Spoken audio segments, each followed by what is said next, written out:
حضرت صلی اللہ علیہ وسلم لوگوں میں بیٹھے ہوئے ان سے باتیں کر رہے تھے۔ اتنے میں ایک دیہاتی آپ کے پاس آیا اور پوچھنے لگا کہ قیامت کب آئے گی؟ آپ صلی اللہ علیہ وسلم اپنی گفتگو میں مصروف رہے۔ بعض لوگ جو مجلس میں تھے کہنے لگے، آپ صلی اللہ علیہ وسلم نے دیہاتی کی بات سنی لیکن پسند نہیں کی، اور بعض کہنے لگے کہ نہیں، بلکہ آپ نے اس کی بات سنی ہی نہیں۔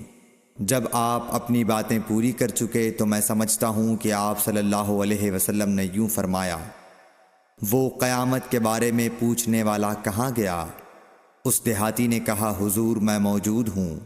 آپ نے فرمایا کہ جب امانت ایمانداری دنیا سے اٹھ جائے تو قیامت قائم ہونے کا انتظار کر۔